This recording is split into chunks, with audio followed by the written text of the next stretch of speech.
December 7th, 1941, 08:15 hours.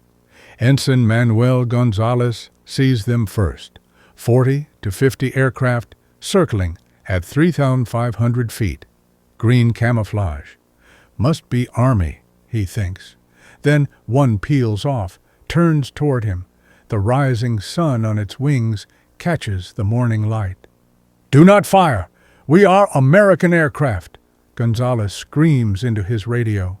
Seconds later, "Break out the rubber raft." Then silence. Gonzalez and his gunner, Leonard Kozalek, vanish forever, becoming the first of Squadron 6 to die that day. Their SBD Dauntless dive bomber, one of 18 from the carrier Enterprise, had arrived over Pearl Harbor at precisely the wrong moment. While history remembers the 6 P-40s that got airborne, while we honor the B-17s arriving from California defenseless and out of fuel, almost no one knows that American carrier planes fought and died over Pearl Harbor that morning. These were the men of Scouting Squadron 6, trained, armed, and ready for war. They just didn't know the war had already started. The perfect storm of timing. 3 American carriers operated in the Pacific that morning. Saratoga sat in San Diego for overhaul. Lexington had just departed Pearl Harbor, delivering fighters to Midway. Enterprise was returning from Wake Island after delivering 12 F-4F Wildcats. She should have docked December 6th. A storm saved her. Admiral William Bull Halsey had slowed their approach. Now Enterprise lurked 200 miles west of Oahu, close enough to launch aircraft, far enough to escape detection. Unlike every other American commander that morning, Halsey operated under different rules. His Battle Order No. 1 declared, "The Enterprise is now operating under war conditions." When his operations officer questioned this, Halsey snapped, "I'll take responsibility. If anything gets in the way, we'll shoot first and argue afterwards." His pilots would need that mindset in 3 hours. At 0615, as 183 Japanese aircraft launched from 6 carriers north of Oahu, Enterprise catapulted 18 SBD Dauntless dive bombers into the dawn sky. Routine patrol, they thought. Search ahead of the task force, then continue to Ford Island for shore leave. The universe had other plans. First Contact Lieutenant Commander Howard Brigham Young, commanding the Enterprise Air Group, approached Barber's Point at 0825. His wingman, Ensign Perry Tief, flew above and behind. Both noticed the large column of aircraft. "Army maneuvers," Young muttered. Then one peeled off. A Zero fighter, flown by a veteran pilot, lined up on the 2 slow-moving dive bombers. At 75 yards, point-blank range, he opened fire. The cascade of bullets sparked Young's instant realization. Pearl Harbor was under attack. He dove hard, jinked left, pulled right. The Zero's rounds found only air. Tief pulled into a climbing turn, allowing his gunner Jinx to squeeze off a burst as the fighter flashed past. Their attacker ignored them, fixating on Young. More rounds, more misses. 2 straight-flying American dive bombers had somehow survived an expert Zero pilot's ambush. Young and Tief raced for Ford Island. Even with landing gear down, even flashing recognition signals, American gunners opened fire. Young remembered, "I was under fire until my wheels touched the ground, some guns barely 50 yards away." Captain James Shoemaker, Ford Island's commander, rushed to Young's plane. "What the hell is going on?" Only then did Pearl Harbor learn Enterprise was at sea, that 18 American carrier planes were overhead, that some were already dying. The hunters become hunted Ensign Walter Willis and Ensign Frank Patriarca had almost made it. They'd passed Barber's Point, circled Iwo Field, lined up on Ford Island. Then anti-aircraft fire erupted below. A Val dive bomber flashed past, rising sun unmistakable. Patriarca shoved his throttle forward, diving for the coast. When he looked back, Willis was gone. He searched until fuel ran low, then landed at Burns Field on Kauai. Willis and his gunner, Fred Ducalon, were never seen again. Japanese records credit Lieutenant Masaji Suganami's Zeros from carrier Soryu with 3 SBD kills that morning. Meanwhile, Lieutenant Clarence Dickinson approached with Ensign John McCarthy. They too saw smoke, surely burning cane fields. Water splashes must be gunnery practice. So wild, so inaccurate. Tomorrow the Army will catch hell for this, Dickinson thought. Then came the anti-aircraft bursts. Then came the Zeros. 2 fighters hit McCarthy first. His SBD caught fire. Right engine, right fuel tank. The plane staggered, dropped back, circled left, losing altitude. Dickinson saw 1 parachute. McCarthy made it out with a broken leg. Gunner Mitchell Cone didn't make it at all. Now 5 Zeros swarmed Dickinson. His gunner, William Miller, returned fire. "Mr. Dickinson, I've been hit once, but I think I got one of those sons of bitches." Dickinson glanced back. A Zero trailed smoke, losing altitude, the U.S. Navy's first aerial victory of World War II. Then Miller screamed. Dickinson's left tank caught fire. The plane slipped right, began to spin. At 800 feet, both men jumped.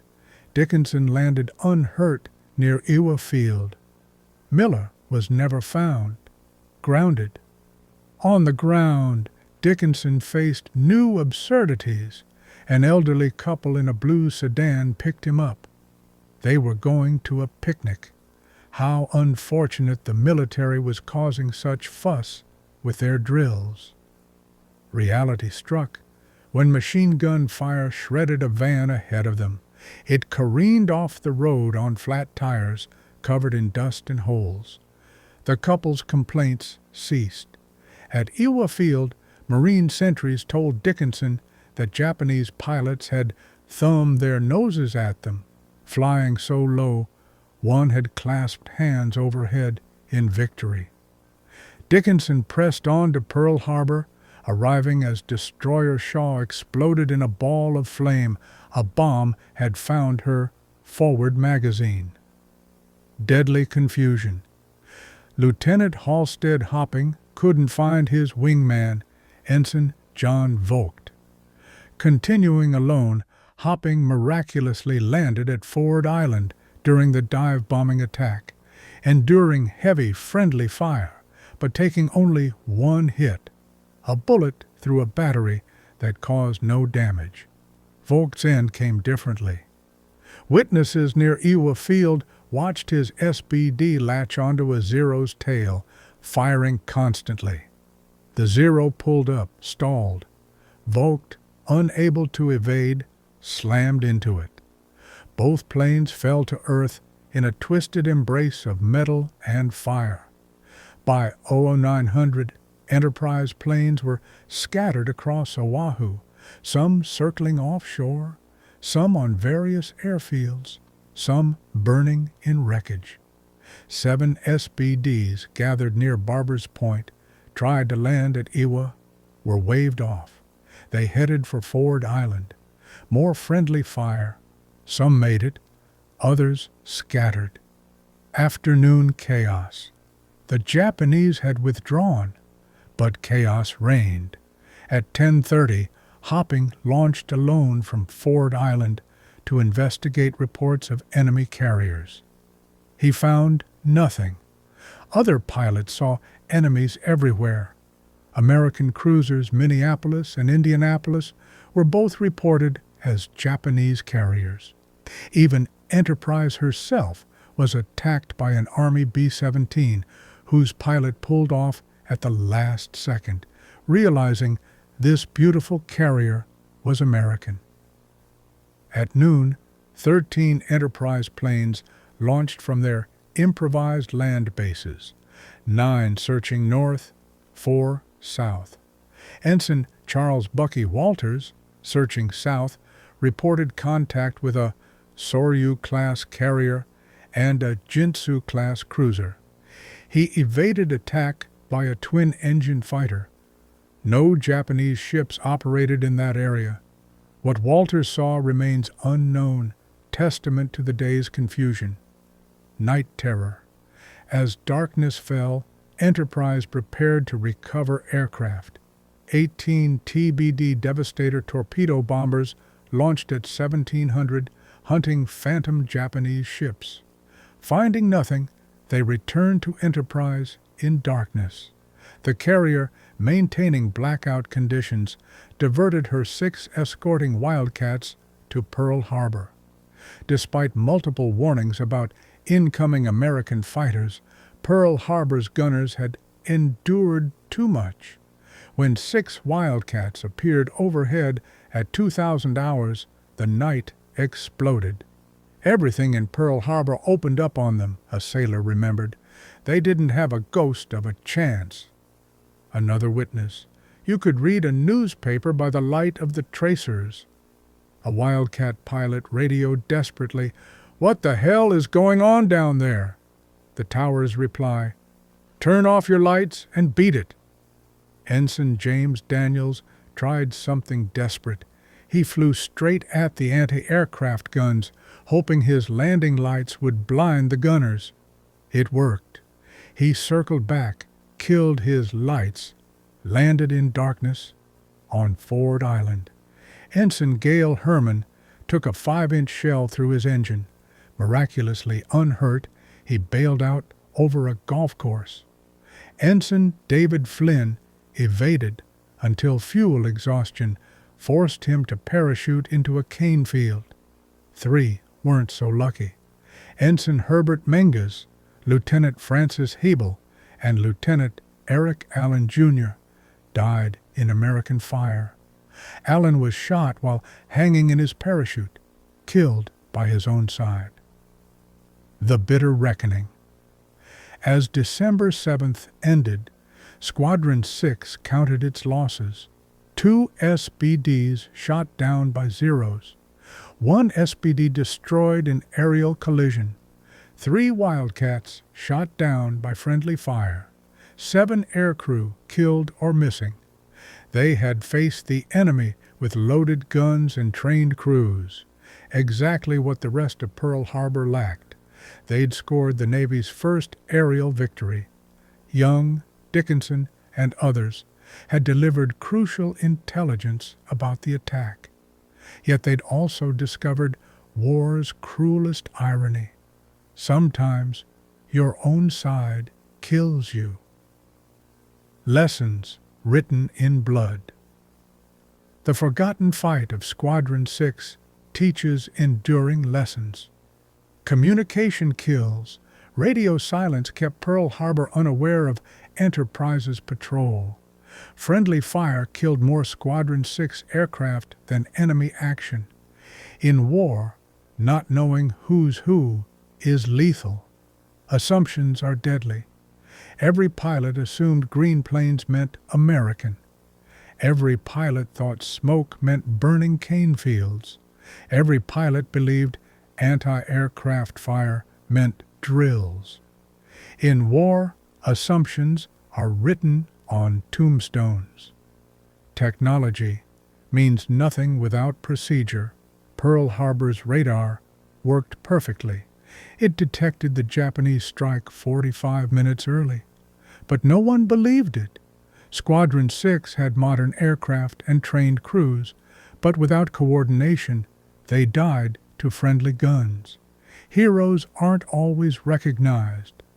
While we remember the few P-40s and P-36s that got airborne from Pearl Harbor, while we honor the B-17s arriving from California, Squadron 6 remains largely forgotten. These carrier pilots fought professionally, died bravely, and deserve better from history. The ultimate irony Enterprise's aircraft were everything Pearl Harbor needed that morning: armed, fueled, cruise-ready, already airborne. They could have disrupted the attack, provided warning, shot down bombers. Instead, they arrived at the perfect wrong moment, too late to help, just in time to die. Admiral Halsey had declared war conditions. His pilots flew with loaded guns.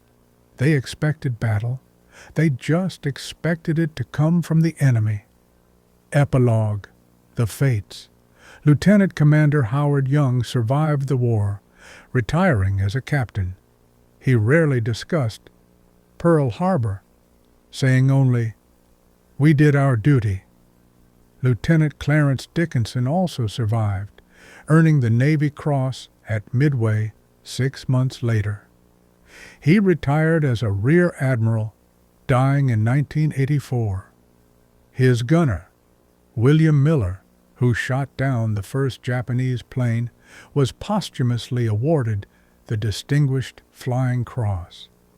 Ensign John McCarthy recovered from his broken leg, returning to flight status. He survived the war, living until 1998, one of the last Pearl Harbor pilots. The others, Gonzalez, Willis, Vogt, Cohn, Miller, Menges, Habel, Allen, remain forever young, killed in the sky over Pearl Harbor on a Sunday morning when the world changed. Their story reminds us that December 7th, 1941, wasn't just about sleeping battleships and surprise attacks.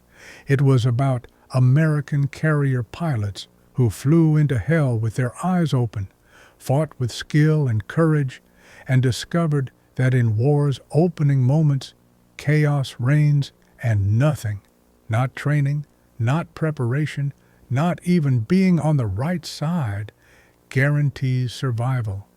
Squadron 6 flew routine patrol that morning and stumbled into history.